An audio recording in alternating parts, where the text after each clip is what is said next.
Hi mga mami, so sa mga nagtatanong dito, paano ba i-calculate ang salary differential? So I'm using SSS Maternity Benefits Calculator.com, and sa mga gustong mag-self-compute, pupunta lang kayo dito sa site and follow the steps lang. So disclaimer lang mga mami, hindi po lahat ng companies nag-o-offer ng salary differential. So you have to check with your employer or sa sa HR nyo kung kasama ba sila sa exempted or sa mga nag-o-offer or nagbibigay ng salary differential po. So sa step number 1, lagay natin kung anong member type natin, which is employee.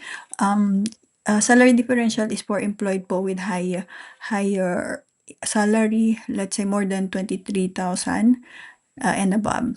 So maternity case natin, normal delivery or CS delivery, pwede nyo ilagay solo parents kung may mga solo parents dito. Solo parents, ayan. And then sa step number 2, lagay natin, let's say for example, December 2026, yung EDD. And then show qualifying period. So qualifying period natin is July 2025 to June 2026. So kailangan meron kayong at least 3 months posted contribution para mag-qualify kayo for SSS Matben. And then dito sa step number 3, ilagay niyo lang your MSC or your salary nyo or yung SSS contribution nyo. So let's say for example, kung ang kabisado mo is payslip mo or kung magkano dinideduct sa'yo ng employer mo, yan, kung yung total contribution nyo, yung employee-employer share, nakikita to sa SSS account nyo under contribution, or kung gusto nyo naman is yung salary nyo. So let's say for example, lagay natin salary dito, which is, let's say, sample lang to ha, kung magkano yung salary nyo, yun yung ilagay nyo dito. Let's say 50,000. Yan. So ito based to sa sa qualifying period nyo. So from July 2025, yan, hanggang June 2026. Ayan, dito sa baba. Yan. And then, assuming na from July 2025 hanggang June 2026, ito yung salary mo. Yan. And then, calculate maternity benefits. So, ito yung estimate na makukuha mo kay SSS, which is nakamax po siya to 70,000. And then, dito sa may baba, ayan, ito yung salary differential na pwede mo pang ma-receive from your employer. So, ito yung possible amount, 93,800. So, paano mo siya ma-check? I-click mo lang to. And then, ito, summary to ng mga pinil up mo kanina. And then, calculate salary differential. So, dito makikita mo rin yung summary at yung estimate employer salary differential, which is 163,800. So, ito yung makukuha mong total, kasama yung kay matben, SSS matben.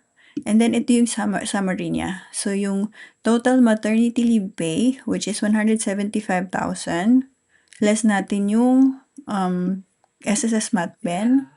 And yung gross salary differential niya is magiging 105,000. Ima-minus natin dito yung mga government mandatory program like yung SSS, Pag-ibig, PhilHealth. Yan, minus natin siya.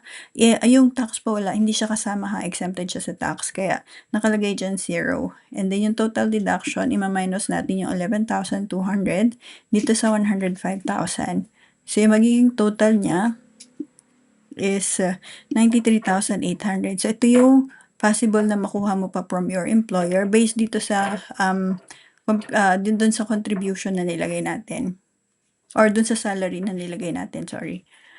And then yung total estimate cash kasama yung kay SSS Matben and yung galing sa employer nyo is 163,800.